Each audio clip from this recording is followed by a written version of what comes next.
And now I think we can go into the questionnaire. Oh, good for fun. So it's not been done in a while. No, but it hasn't. We have the Milk in a Wineglass questionnaire, which is Milk in a Wineglass is the name of our company, which has the name and interesting backstory. But if you go through our back catalogue, you will learn about it. I will. But I'm really happy and glad to see that you listened to the previous episode. That's quite awesome. Get in the zone, in the mood.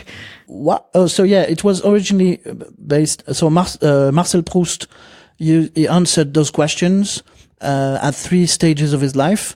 Then Bernard Pivot added that at the end of his Apostrophe TV show, and James Lipton, obviously, at the end of Inside the Actors Studios. So there's been shifted around some few stuff and added and everything. So, Cecile, what is your favorite word? Squirrel. It's such a hard word to say. And in French, it's écureuil, which is so easy to say. So I just love the meaning of the word, the experiences behind the word, and it's such a funny word to say, squirrel. I can't really say it properly. It sounds great. Thank you. You said it perfectly. It'll be great. Squirrel. What is your least favorite word? I would say my least favorite word is gossip. It sounds bad. I don't like it, but I say it a lot though. I complain about gossip constantly by gossiping about gossip, and it's just it stabs you without you noticing. I don't like it. Cool. Good answer. You ever had that moment where you're trying to learn a monologue, and at that one moment, you have a new least favourite word? Because I've got one right now, which is intricacies, because it's in a sentence, and it follows the word architectural intricacies, and every time I want to say inaccuracies, and I don't know why. So at the moment, my least favourite word is intricacies. I had that with the month of August. I had to say August in my first English-speaking play, and I could not say properly. I still don't know today if I say it the way it's supposed to be said in English. And so I spent days just going August, August, August, and I don't know. I will never know when I'm saying it, if I'm saying it right. I hate it. Okay. August? Okay. August. Cool. This question can... August. You've been saying it completely wrong. It's completely wrong. August. Yeah. August. This question is, I think, culturally can be taken one way or another. So I'll just say the original version. See how it goes. What turns you on? I don't know what the right way to take it and what the wrong way to take it is, and I'm very nervous about answering this. Okay, so I'll just specify because you're quite good in English, so you probably got it the colloquial way, creatively, spiritually, or emotionally. Not sexually. Thank you. I'm happy I clarified. The best. Actually, we'll wait till the next question. It's more funny for the next question. Noted. I love passionate people, people who know what they love and want to share it with you and can't help it. You know, like when you meet those amazing people who just can't stop talking about what they love, what they're doing, why they're doing it, the convictions, the values, I love being inspired by people who just, drool passion. Cool. So the opposite, what turns you off in the same kind of approach? I'm thinking of the other approach, just in parallel way. How do you say that in English? It's not selfishness, but it's it's stuff like that. People. It also has to do with people. People being mean for no reason, taking advantage or keeping everything for themselves. Self-serving people turn me off. The best answer we've ever had to that is somebody that we all know. She went, bad teeth. That turns me off as well. Because she forgot that it was the same context to the first question and just went, oh, bad teeth. I mean, fair enough. Yeah, yeah. What is your favorite curse word? Douchebag. It is. I love it. It's a good one. I haven't heard that word in a long time. Douchebag. I've actually wondered why, because douche. Yeah, I was shower, literally but- about I to say know. the same thing. Are you about to ask what is a douchebag? I don't know. Is it the bag where the douche is kept, or is it a bag full of what you've used the douche for? No, Or a but I bag mean, in the douche. what is the douche for you guys? Because for us, it's a shower. I think it's an American. Yeah. They used the French word douche. It's like dirt bag, but douchebag, isn't it? I don't know. I'm not sure. I never knew, and so I'm fascinated. And yet it feels so good when you say it. Douchebag. Yeah, because douche in German is also shower. Yeah. So it's, I don't know why that's kind of, maybe it is the, I don't know, stuff that's been like that, like, you know, when you clean out your drain. Yeah. Yeah. You're a bag of shower shit. You're a You're a wanking drain. in the shower. That's Yeah. a bit stretch, but Maybe. Yeah, it could be. Yeah, maybe. Douchebag. Because there's like a sexual connotation to it, isn't it? Like, you're a douche. You're a bag of shower bits. Shower gunk. You're a bag of shower bits. I mean, I wouldn't want to be that, so. No. I'm offended. I suppose so. what sound or noise do you like? Do I have to make it? Oh, no, better Nobody's question. ever done that. Can I actually. make it? Yeah, go for it. Okay. So I annoy my flatmates because when I'm bored and I have nothing to do, I just find myself going. It is extremely pleasant to do. It feels great. You should try it. Do it again. It's like, yeah, exactly. You're some sort of animal who doesn't know what to do. It's great. You do it randomly, like without anyone saying anything? I do, and I realize it's a family trait. My brothers do that as well, and I find myself 2 days ago just bored on the couch, not realizing there were people around me, and I was just for very long before they. Can you stop this, please? I'm like. You take the pens out. So that's a really pleasant noise to make. Great. When the father doucheman talks about his son to the chauffeur, he does something that you liked, Adam. He just sounded French. I'm like, that's the most French person ever. Yeah, it's like boff. Yes, no. So what? There can't be a French person doing a French impression of a Frenchman to everyone else in the world. I mean, yeah. Bizarre. What sound or noise do you dislike? I don't like the dripping noise of, a sink that's not properly closed. So just the pip pip, drives me mad. Mm-hmm. That's how communists used to torture people with a drop of water in a black room Exactly. for hours. Yeah. And then it turns you mad, indeed. Exactly. Yeah. But I mean, that's about brain injury. Because Yeah. if you do it for long enough, that actually causes brain injury. What is going on? I like how you said something. It's like brain, and then your brain stopped working. It's almost like your brain went. It's like when you ask a forbidden question, it just goes no. No, but blank.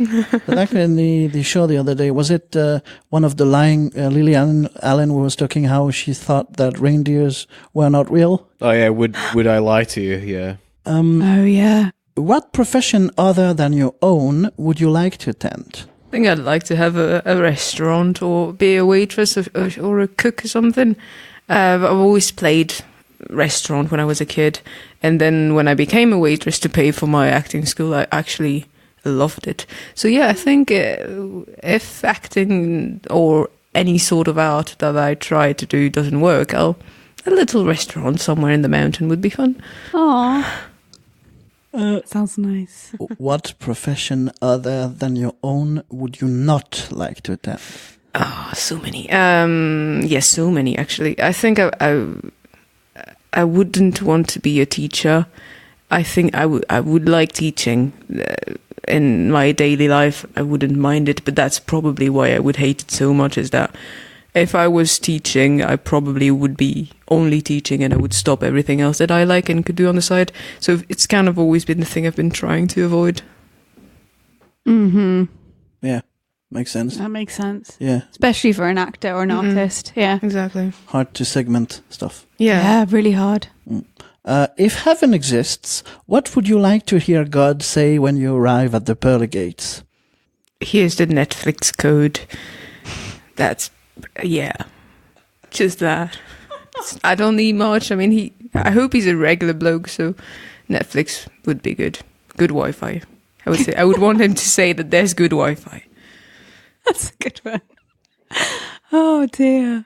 I'll change that question a bit. If God exists, what would you like her to say when you? Hey.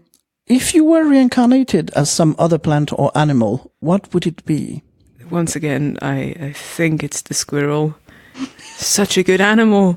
Honestly, and plus, oh my god, I would like to be a park squirrel, like a Botanics Glasgow squirrel, because they get nuts all day. They can even say no to nuts when they have too many. They've said no to me. That sounds like you a good can't get their name right. Perhaps squirrel. What do you mean I'm a worrel? I'm not a worrel. Fuck it off. I'm not eating your nuts. I'll go somewhere else. That's probably what happened. Oh dear. This is a question stolen from Joe Rogan. If you had the opportunity to go and view any culture from the past, like if you were completely invisible, had a Babel fish in your ear and walked around amongst the Romans or cave people or Native Americans before the Europeans came, who would you choose? Oh, so many good ones. I would love to see what went on inside the Forbidden. This is called the Forbidden City in English, in China before it was actually starting to open up, and like maybe I would say 400 years ago. Different time, so different ways, in different technologies in that very forbidden place. I would love to see that. Great. 3 new questions before the 2 bonus ones. With which theatre company would you really like to work? I love to work at the Donmar Warehouse in London.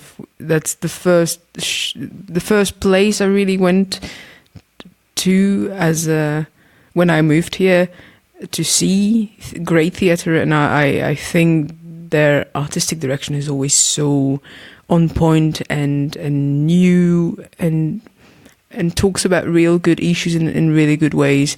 So I love to work with that type of people. Cool. We talked about the vault already. It memories that still contains films so important to you that it shaped your personality in some way. So, do you have in mind 5 films that you could put in the vault right now? Yeah. I would say V for Vendetta was one of them. It's not that old, but I watched it, I think, in a point, and I was young enough that it really struck me.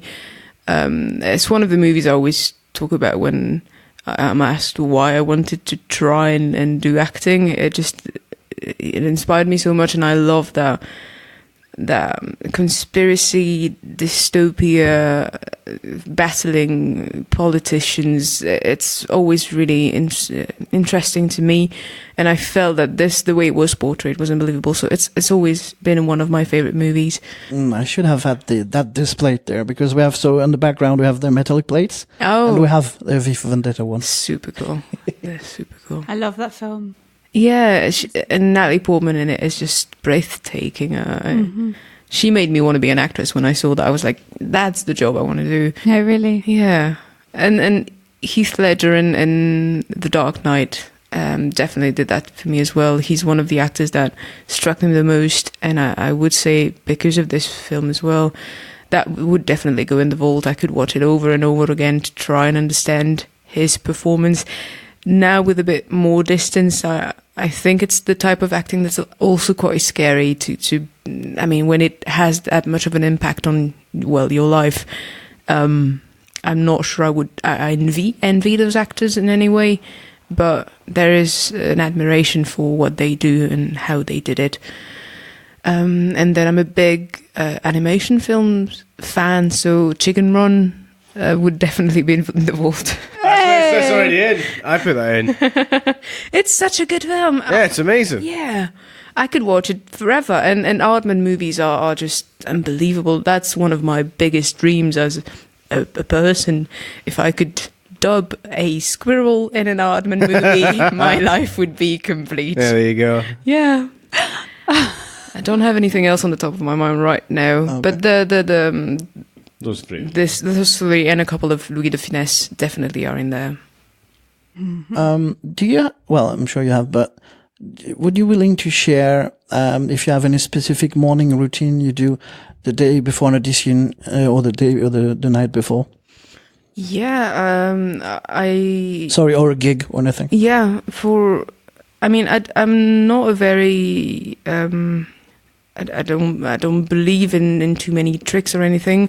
I have a very strong routine when I get a new script. I know I do that before learning the lines or anything. I know I cut it in chunks and analyze it and know how I want to attack the scene.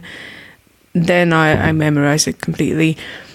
And when going to an audition, I would say if it's a morning audition, I would wake up at least 3 or 4 hours before, a quick half hour, ideally a quick half hour, warm up in my living room, a giant mug of coffee, and I would walk there about 45 minutes early and wait in the place, just trying to remember what the scene is about and just thinking about the scene. And I don't have a big routine. I'm not a big routine person. I don't have the magic objects that I like to wear or stuff like that. But I just like to have time to just listen to music a lot and get into the right mindset for the right scene. Great. 2 bonus questions from you guys. Whatever. All right. Since you said something about like owning a restaurant or being like working in a restaurant, what's your favorite go-to meal then? It's sad. You'll see. The thing that makes me feel the most at home is just mashed potatoes and green peas. It's like my favorite comfort food ever. If I'm sad, that's what my best friends and friends would make me when we live together. So anytime I have a shit day, I just go for mashed potatoes and green peas, which is not only the cheapest, but you can't really mess that up. No. Nice. This is my coquillette. I have coquillette. Yes, of course you do. Mum's coquillette. Yeah. Those little, I don't know if it's called the same, those little cubed and... Yes, little macaronis, the bended macaroni ones, just tiny. So good. Yeah. Anouk? Do you think you would go back to France to act? Do you like to act in French as well? I don't. I have a bit because I did my BA there. It was a cinema BA, and I was writing. I wrote 3 plays in French that were three were performed by other companies, and one that I also took for myself, directed and acted in when I was at university, because I always had that ambition, I guess. I don't feel qualified to act in French. It's really strange. I feel inadequate when I try, and I've always been really attracted to the English language and Britain especially to act. So I don't think I would like not to have to go back. Obviously, there's still something I think about, considering what would I do if Brexit means I can't work here. I think I would as a last resource, but I don't want to, I think. No. That's that I was about to say that. Actually, that's interesting. What was it, that turning point? Like, where is this love from the British culture and English coming from? I don't really know. I have 4 brothers and 3 of them are older, and we always spoke English at home all the time. Not that my parents spoke English much. It's just my brothers were a bit older and spoke English a bit better, and they started watching a lot of TV, British TV, American TV, and being big brothers, they installed that rule that we would watch things in the right language. And I didn't want, being 8 years old, I think, I didn't want to watch Friends in English. And they forced me to, and I'm really grateful because it taught me English. We were always movie fans. We would always watch movies that we had picked because we didn't have cable television. So, I don't know, there was a curiosity. We would share that a lot with my brothers. I think it built... a love of British television. They're all big fans of British television. Now I understand a bit more. It makes sense because when we met in front of that Scott Monument, I think I only realized you were French. At the last day of the Fringe when I went to see the show and we talked. Really? Oh, right, because we spoke in English because there was one of the other actresses with me who wasn't French. Right. Like, okay. It's a weird thing, living in the UK, being French. I think, I don't know if you have that, Yann, but I don't like saying I'm French too often. And if I can hide it, I will. Because back in France, I get a lot of, little stings for speaking English or having chosen another country. And I don't know if you have any of those problems when you go back. Not really, because my brother lives in Worthing, which is near Brighton, and he's a family now, a fiancé and 2 kids. This is more focused on the British mentality since forever, for work and for everything. But yeah, it really shows. And now I understand that if you have that thing to speak that early, you can hide it quite well. Yeah, I mean, I've tried for years to hide it. So when I'm managed, which is rare because there's always a word that slips out, that I say in a weird way and people start to cringe. But it's I don't know. I have this. It's a weird thing. I probably should go to therapy to work on that. Why I don't want to be French? It's a weird thing. Did you?